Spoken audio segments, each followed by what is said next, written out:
Tori Kruse. Welcome to my channel. If you're new, please subscribe and hit that notification bell. Please put your comments below, and you can also find me on social media at Miss Tori Kruse.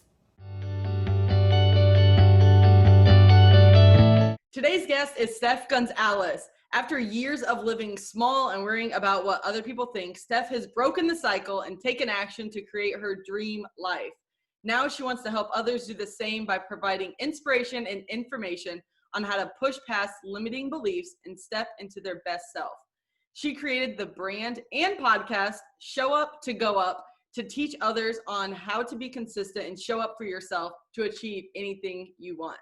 Her message has an emphasis on mindset, self-love, and owning your power. In addition to her Show Up to Go Up brand, she is also a successful commercial actress and a fitness coach. Welcome, Steph. I'm so excited that you're here today. Thank you for being on the show. It's breakthrough time. Yes, thank you so much for having me. I'm so excited. So, Steph, tell us a little bit more about your background and what you're currently up to now. Okay, yeah, absolutely. So, like you, I'm from Iowa. And I don't know if you can relate to this, but my experience in Iowa, I was born in Des Moines, so bigger city. However, I had a small mindset. And everyone that I was around kind of had one way of doing life. So they went to high school, went to college, met their significant other, got a good job, had babies, and then that was it, and just lived for the weekend. And that never really felt exciting to me. And also, I realized that I was just kind of playing it dumb. I was living a half version of myself. And I just never felt comfortable in my own skin. And so basically when I was 22, I always knew that I wanted to pursue acting. So when I was 22, I packed up and I moved to LA. And I was in LA for about 6 years pursuing acting, like I mentioned. And that's when I got into fitness. And I also got introduced to personal development there. And my journey with all of those things was kind of up and down. Consistency was something that I struggled with. And through a calling from God, I felt called to go to Atlanta for acting. And I've been in Atlanta about 2.5 years, and everything has changed. Like, my life has just become so much better. I've become more consistent with all of those things. I've finally empowered myself. And so last year was really a transformative year for me. I was going through a lot of stress and tension, and I just felt really stuck. And I did this book called The Artist Way, and it's a 12-week book to unleashing your creativity. And yes, I'm an actress, but anybody can apply, like anybody can use this book. Even if you are making a company, starting your own company, that's being creative, right? So Absolutely. There are so many different ways of being creative. And it's a 12-week book where every single week you go in, you ask yourself questions. Every day you do the morning pages. And through that experience, I learned so much about all of this resistance that I had inside of me, all of these self-doubts that I had inside of me, all of this fear, all of this pain, all of these things that were holding me back. And finally acknowledging them and giving them space allowed me to make that transition into and to step into the life that I have always dreamed of. And so now I'm just focusing on being happy, and what that looks like for me is following what makes me happy and helping others to do the same. So it's kind of funny actually, because as soon as I let go, I booked my biggest acting job that I've ever had. As soon as I let go of all of that tension, I started the podcast. I've had better relationships. I met the man of my dreams, like all of these crazy things. So it's just really wild. And that's where I am now. Like, I'm just looking to help others push past their limiting beliefs and their doubts as well. That's absolutely amazing. It's so cool to hear your story. And it's really neat from my perspective as well, because I grew up in Iowa, and that is how you described Iowa, and just not just Iowa, but it's almost like the Midwest way. And, Yeah. you know, growing up and then doing all the things that you're kind of supposed to do. And then you get married and have children. And it's so true. And you can sometimes get, you know, caught in that trap, so to speak, if that's not what you want to do, but you do it anyways. So I want to break this whole sequence down a little bit and go back to when you were in Des Moines, you were living in that small mindset. how did you go from living in Des Moines, Iowa, because it's a big city for Iowa, but it's not a big city at all. So compared to Los Angeles, it's how did you go from Des Moines, Iowa to then going to LA? So it's funny because I always knew that I wanted to be in LA from a young age. I always knew that I wanted to pursue acting again from a young age. So I always had it within me. But then after I went to college, and by the way, I only went to 2 years of college. So that was a thing that, again, was a limiting belief for a long time. And now it's like I'm proud to say because it's just a part of my story. So I just want to acknowledge went to college, but not fully. But anyway, so after college and the time to move to LA was finally coming, I started having these fears. I was like, okay, this is it. This is the time that my whole life I've been saying that I would go to LA. Am I really going to go? Had all these doubts, all of these voices. And I just started networking and putting myself in situations where I could build on my acting and also get to know different actors and actresses. And from that, I created a community. And then luckily, I had a friend that also wanted to move. Honestly, like who knows what would have happened had we not been in it together. Like maybe I would have talked myself out of it, but everything happens for a reason. And she was, on her way to going to LA. And so we just went out together. And I mean, I feel like I was always made for a big town. Like as soon as I got there, I was like, okay, this is like the fear, the jump to get there was scary. Just like the jump to get to Atlanta was scary because I was comfortable in Des Moines. I was comfortable in LA.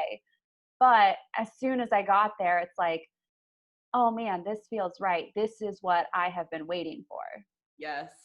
I can totally relate when you're talking to this, but some of the listeners may just be thinking, wow, that's a bold move, which it really is. It's very uncomfortable for sure for anybody, even for somebody who wants to live in a big city. But going back to the networking aspect of things, what did you specifically do when you were networking in order to surround yourself with the people that you knew would benefit you? Okay, so networking, gosh, my whole, like from where I was then and what I was doing then is totally different from where I am now and what I do now. But at that time, I was totally insecure. I went to acting class because I had said I wanted to be an actress, and I did, but I was afraid to have other people watch me. I was afraid to look bad. I was so afraid to look bad. That was such a deep-seated fear of mine. And so I was networking, but it was very, I don't know if I can say half-assed, very, I don't know. No, it is. Okay. Okay. Sure. Perfect. Um, so yeah, I showed up even though I was fearful and even though I didn't put in 100% effort, just the act of showing up, which is why my podcast, part of the reason why it's called Show Up to Go Up is because even if you show up at a half version of yourself, it's still going to get you further than not showing up at all. Oh, So, amen. That is yeah, so true. I talk about that all the time too, where you have to at least just do the thing. Whatever it is, you have to do it. And I think about that with my podcast, when I first started it or my first YouTube videos, oh my gosh, like it's never going to be perfect, right? Like when you first start something, right. just the biggest battle is getting out of your own dang head and just doing it and being willing to suck at something first Yeah. before you can actually be successful at it. So continue with your acting classes and that and how you really transformed your mindset with that. Yeah. So, real quick, with that being said, another limiting belief that I struggled with was fear of failure. Like, I never grew up thinking of failure as a good thing. And I realized through my podcast, through my personal development work, that came from my dad always wanting me to be the best. And I was a star athlete when I was younger. And I had to be the best on the team always. And he never told me like, I won't love you if you're not the best. Right. But it set that off for me that if I failed or if I struck out, then I was the worst and I wasn't good enough. And so that wasn't in alignment because I wasn't taking chances. You have to fail in order to get to where you want to go. And I wasn't doing that because I was worried that I wasn't enough if I did fail. But anyway, yeah, so I showed up, and through that, I mean, actors and artists are so welcoming, especially in Des Moines. It's a small community and you're seeing people constantly. And so I created really great relationships and I worked on different projects and I put myself in acting class and I did the things that I needed to do to build confidence so that when I moved to LA, I was more confident. I still wasn't, completely confident, but I at least had a good solid foundation and I had supportive friends that if things went wrong or if I needed help, they were able to step in and help me. That's really important too, especially making a bold move like that. It's so uncomfortable. It's so risky. Really, I mean, you're putting yourself in a whole different setting where really you probably didn't know that many people. You had your one friend there for sure, but other than that, you're in a whole new city trying to make new friends. But that that moment when you step outside of your comfort zone and you get that courage to do something that you really don't know how you're going to figure it out, that's when I really truly feel like you learn the most about who you are as a person. Would you agree? Yeah, absolutely. Just always like stepping out, even if you don't know how you're going to do it, like just again, showing up and having the courage to do something, like you'll figure it out as you go. You'll gain confidence as you go. So you don't always need to have the answers. Like you said, when I moved to LA, I didn't know anybody. I only knew my friend, but she knew a couple people and then we knew some people that knew some people. And so eventually we were able to create our own little network in LA as well. Yeah, and a neat thing about LA and a lot of the big cities too is if you decide to branch out and go to a brand new city where you don't know anybody at the time, there's a bunch of different networks that you can reach out to there's so many different transplants there in these Yeah. big cities where you can connect with people. There's like Iowa clubs where we could go for football games and watch the games when you're in LA, but instead you're in sunshine and palm trees and the ocean's right there instead of in Iowa where it's cold. God bless Iowa. I love it to go back and visit family. But, it is something to be said about going wherever your heart wants you to go and following that dream. So Yeah. with acting, I know really for modeling and acting, it's very similar in the sense of you're getting told no a lot. And you hear that time and time again. You have to put yourself out there. And you mentioned you weren't really that confident yet. You were fairly confident, but not all the way where you totally believed in yourself. Tell me a little bit about that process in your mind of when you would get ready, go to an audition, and then you wouldn't get that one. You would go to another audition across the city. Let's be honest, LA, it takes like 2 hours to get anywhere. So, what was that lifestyle like for you? So I was pretty excited when I first got there. I was young, I was energized, so I had that on my side. Yeah. But I also, like I said, I wasn't fully confident. And there are so many people. And oh my gosh, like I struggled with comparison so bad. And I would look at someone and I would just immediately be like, that person has that advantage. That person has that. Like they're so much more talented. They're better than me with every single thing. I was already setting myself up for failure in that way. And also, another thing that I learned through all of this was I always thought that there was a right way to do any acting role. And so I was trying to be this certain way. And through all my classes and my whole journey, everything that I've learned through acting and life, it's there is no right way. The right way is to be true to who you are because you have something that's special and what you bring to a character and a role is what is really going to set it apart and make you shine. Absolutely. um, and so I didn't realize those things, and I would go to auditions and I was just so fearful and lacked confidence, and I would do it. And but because I wasn't taking the full risks, because I was about maybe 60% in, it never really felt amazing. It wasn't until I started taking risks when I actually got okay, looking like a fool, and really went for it. And I had way more fun that way. But it felt good. Like I was holding myself back in those auditions. And so then I would leave and I would feel bad about myself. And then I'd go to the next one and I feel bad about myself. And it wasn't until, I was in LA for 6 years and slowly I took some amazing classes where I learned so much about myself as an actress and as a person. But what I learned is you have to go all in. And that is applicable with life, right? Like, It is completely. yeah. So as soon as I started going all in, then I started getting the results that I wanted. Then I started getting the callbacks. Then I started getting the bookings.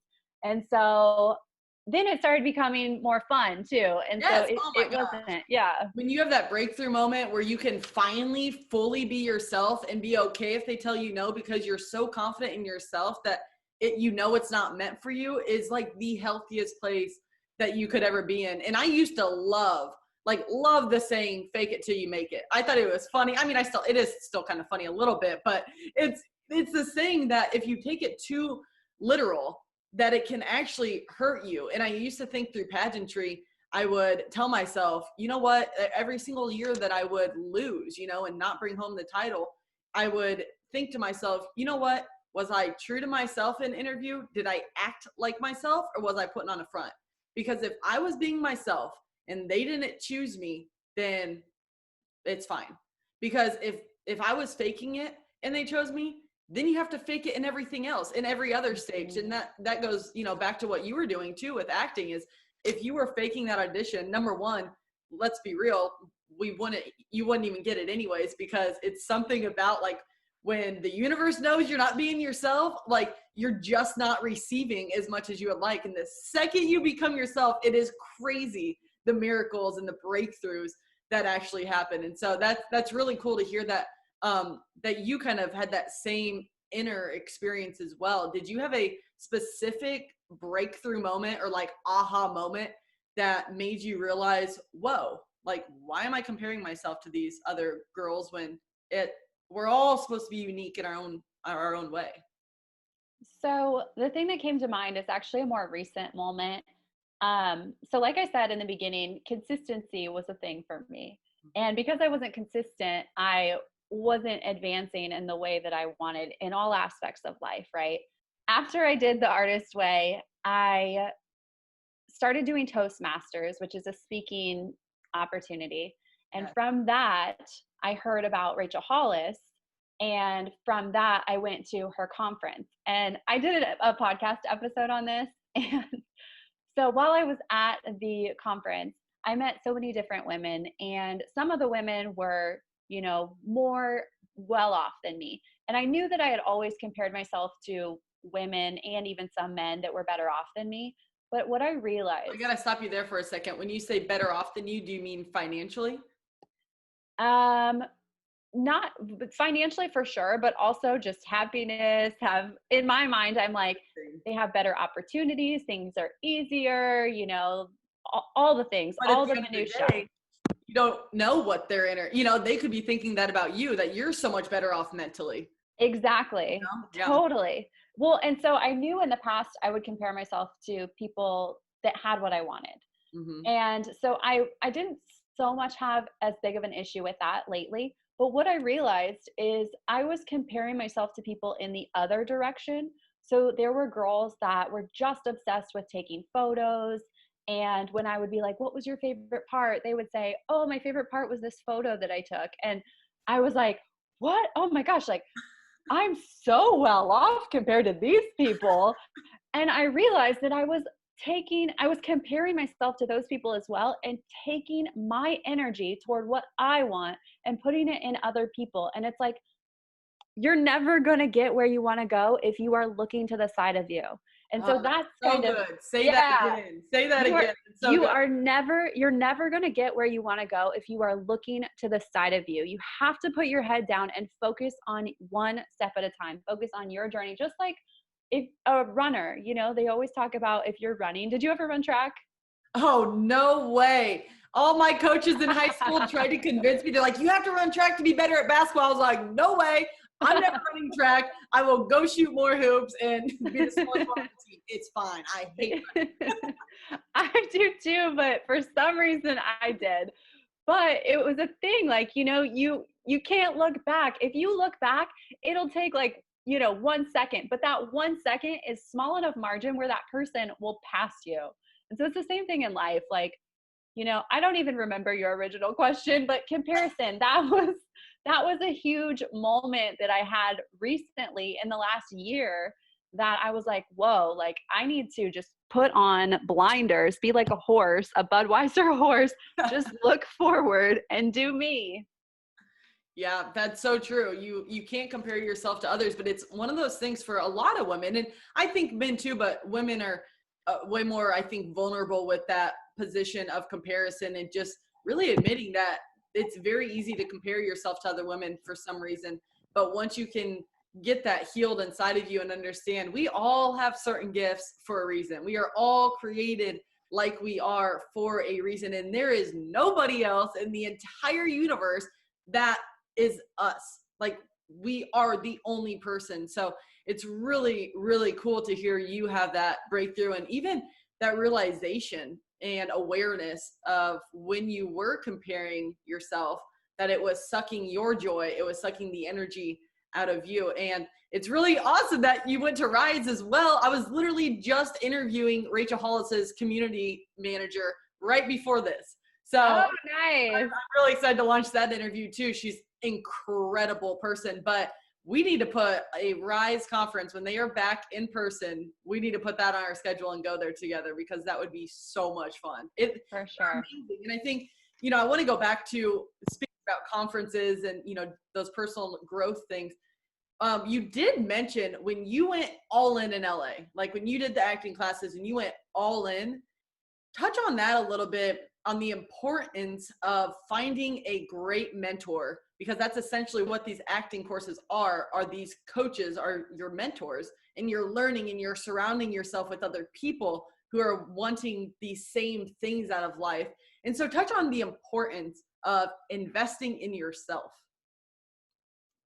I mean, investing in yourself is one thing. Like, I wouldn't be where I am if I hadn't done any of the inner work. Like, there is no doubt about it. And I think it's probably somewhat, if you are successful and are not investing in yourself, like, praise to you, because I don't know, but it's like if you do invest in yourself, just imagine where you'll go. Right.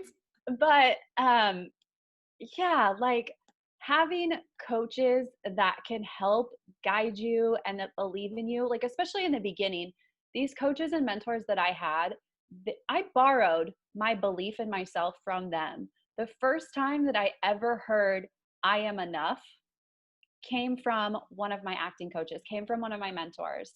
And that is something, the chills. yeah, like that is something that I think about all the time. And especially in the beginning, like if you're first starting out, like having somebody that is on your side, that knows the path, that can guide you, like, and believes in you, like that is the first step. Absolutely. I couldn't agree more. That's, I had 22 coaches in the past 10 years. Like that to me, when I share that with people, they're almost in disbelief, but it's how you get better. And when you keep doing the work and you invest in yourself mentally, emotionally, health, like whatever it may be for you that you're interested in, it's the best investment, because all you have is yourself to work on and grow and inspire and give value to others. So I think that's such a cool realization. And how have you actually continued to use the work that you've already gained through your mental capacity? Like now you're starting to believe in yourself and you are confident, and now you're helping others through your podcast, which I have an episode on there. I'm so excited. I love your podcast. It's so good. So now you have all of these things coming out because you're finally embracing exactly who you were made to be. And so tell me a little bit about the breakthrough experience. Now, after you've moved from LA, you're in Atlanta, you're crushing it. And I'm so happy to see you're confident in who you are. Can you explain that experience of the feelings even that you have now of breakthrough? Yeah, absolutely. I mean, now I just have so much more wisdom and knowledge that has helped. So one of the biggest takeaways, and I'm like, should I say it now? That I just want your listeners to hear that are struggling with any sort of doubts. And that is that your voice matters, and yes, there might be things that you want to do that are already out in the world, but they haven't been done by you. And so really owning that was like huge and transformative for me. And then um, learning about habits and knowing that your life is based on your habits. Your life is a reflection of your habits. And like I said, I struggled with consistency for a while. So it's like I can see as soon as I had the knowledge, as soon as I read the book, as soon as I listened to the YouTube video, I poured all of that in. So then I had the knowledge. So now it's like, oh, I'm not where I want to be.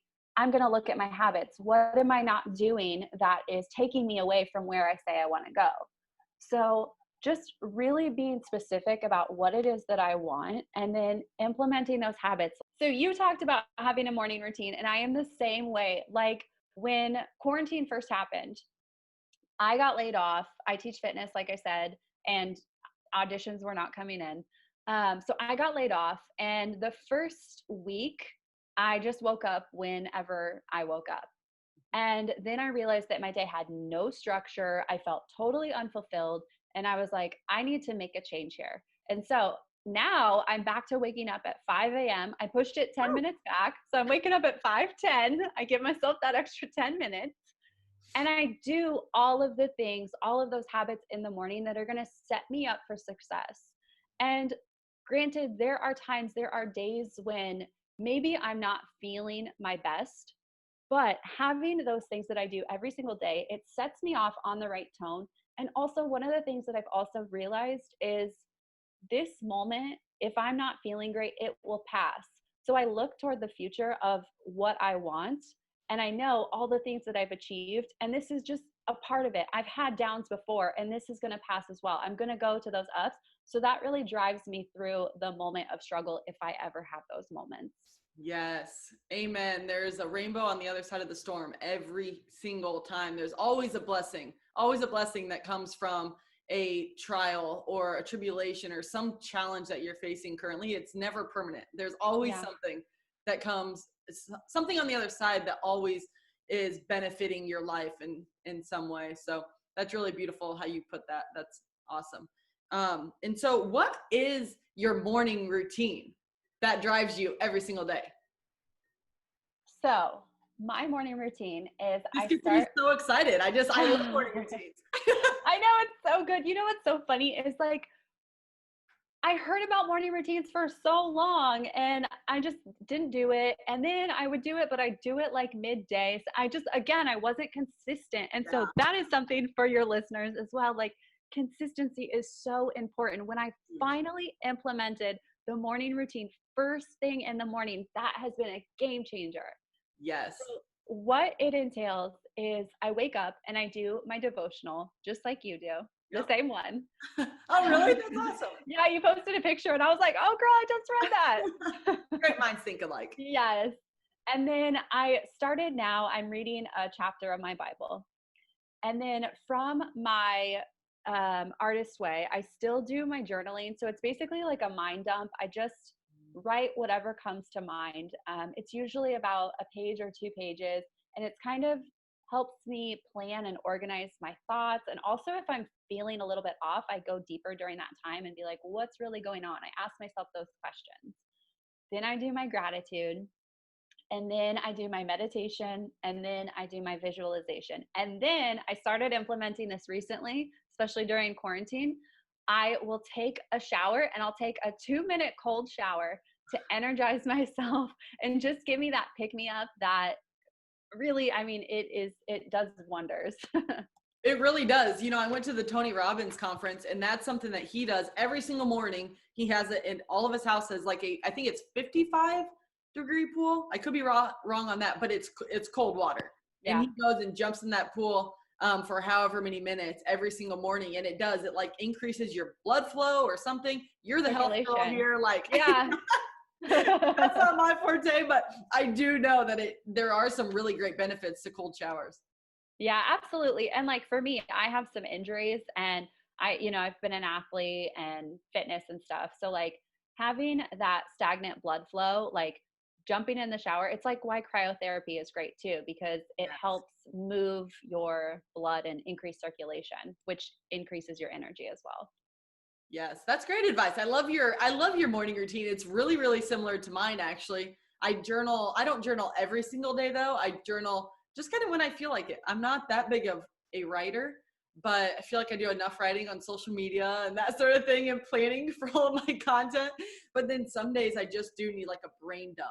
And it's Yeah. just I spend extra time, maybe an extra 30 minutes. How long is your morning routine? I heard yours is really long the other day. You said 2.5 hours. I was It's like, so ooh, long, girlfriend. child. Like my morning, it needs to probably go down a little bit, but I tell you what, I love my mornings and I don't like to rush. I Yeah, don't you wanna start out my day totally. rushing because the rest of the day is like, really regimented and scheduled, and I just don't want to do that. So yeah, 2.5 hours. Yeah, get it, girl. I mean, own it. That's your time for you. Mine is only an hour. And sometimes it's an hour and a half, but usually I try and get it about an hour because I want to start my day too. And so while I really do enjoy all of it, and I could probably sit there for a long time, I usually am so energized and then it kind of propels me into the day. That's so true. And actually, that's one of the reasons why I said I probably need to cut mine down a little bit is because once I get done with the journaling, the gratitudes, the I am statements, the meditation, visualization, drinking my coffee, like doing all of this stuff, it does like it energizes you super, super quick.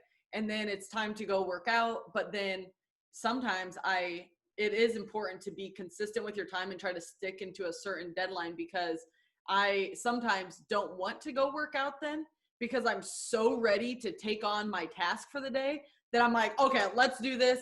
I'll go for a jog or walk or workout lift later, and then I'll put Yeah. that often off. And during the quarantine time, I've been really good about still doing that workout later if I don't get to it in the morning. But it seems like on a normal day, whenever our normal will come back, and maybe this is my new normal, who knows? But it's like I have been good at that, but a lot of times when you push off a workout till later, if you normally are one of the morning workout people, you just don't get it done. And that Oh, goes yeah. for even the scripture readings and everything that you're doing too. Have you found that if you don't do it right in the morning, you don't do it the rest of the day? Yeah. That's why I wasn't it wasn't making a difference because I would do it, but then it would be again, it'd be like a 50% version where I would do the affirmation, but I wouldn't look up the verses. Or, I wasn't doing all of it. And I was just doing it to be like, okay, I did it today. I was Mhm. just rushing through it rather than really sitting in it and experiencing it. I've realized that it is so important to focus on your energy and your feelings and your vibrations during that time. So to like really slow down and really take that time for yourself. Yes, definitely feel what the words are saying, and that goes also with the meditation and visualization.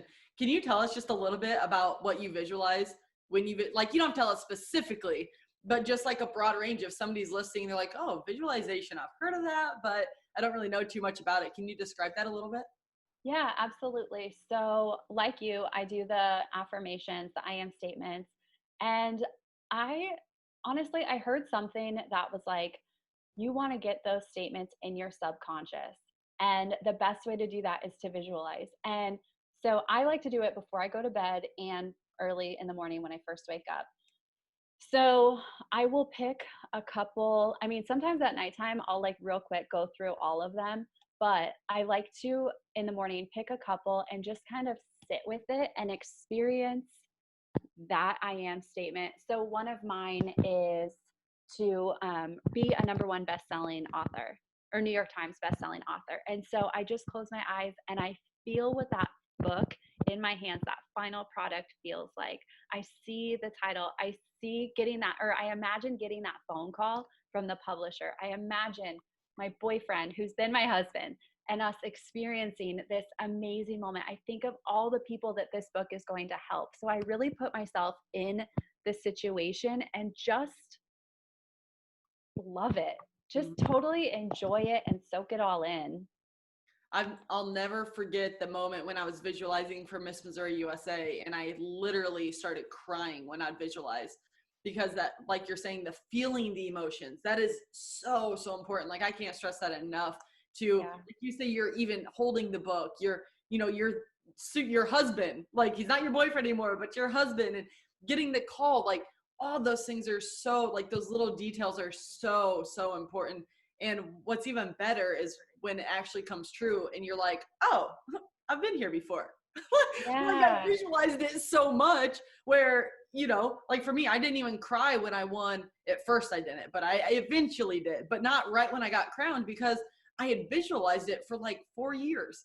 And then once I was finally crowned, it was like, been here before. Like I've already felt the crown, I've already felt the sash, and I already knew like this was, I was manifesting it. And the power of manifestation and visualization is just so, so important for your dream. So that's really awesome that you do that. And I can't wait. I'm going to be one of the first buyers of that New York Times bestseller. I'm going to get it to the New York Times bestseller. We'll push it out in our communities and get that baby to the top, because I'm sure it's going to be so full of amazing wisdom. And I love that about you, where you're just so open and vulnerable about your feelings. And you've had a really cool story from growing up in Iowa and, conservative way almost, and then branching off. And it says so much about who you are as a person to have that courage to do that. And I know a lot of women would love to develop that courage to go after something that they've probably always dreamed of, but they just don't know if they're ever going to get there. And I just want all you listeners who are listening to Steph's story here, just to use this as motivation and inspiration that she did it, and so can you. I can't wait to continue to watch you soar. Like it's so fun. I love meeting women like you, and especially reconnecting. Heck, we were at a modeling gig, right? Yeah. In Iowa when we first met. So, I mean, how many years ago was that? And then we finally reconnected this year when you reached out, and it's so fun. It's been exciting developing this friendship too.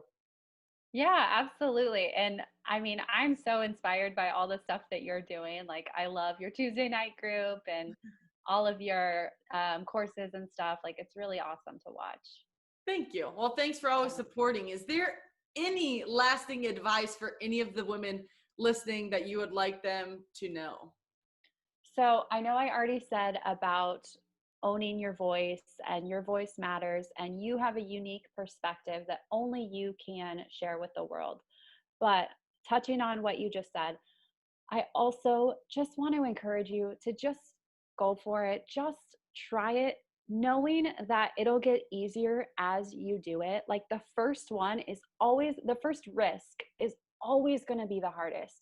It's always going to be the scariest, but it will get easier, and you will find that there are so many people that want to support you and want to help you and want to see you win. And every single time, like even today, I posted a guided meditation that I did, and I was like so terrified about it, but everybody has been so supportive. And the more that you take those risks, that first one, it's going to be the scariest, but you can do it. You were meant to take risks. You were meant to challenge yourself. When you challenge yourself, you grow, you gain confidence, all of the things that Tori is teaching. You can do it. It just starts with that first step, taking that first little bit of action. Yes, I couldn't agree anymore. I either say you win or you learn, because even if you do the thing and you, so to speak, fail at it, you don't get the result that you are desiring. It's a learning experience, and take that learning experience and use it for your next breakthrough. So I totally agree. I love your mission. I love your heart. And thank you so much for being a guest today. I can't wait to reconnect and see you in person, and maybe at one of Rachel Hollis's Rise conferences. Yes, girl. Absolutely. I hope so. I would love that. Well, thank you so much, and I will talk to you soon. All right. Thank you. Have a good one. Thank you for watching. I hope you enjoyed that episode. I would love to hear from you in the comments below. Also, please follow me on social media at Miss Tori Kruse. Until next time, be unstoppable.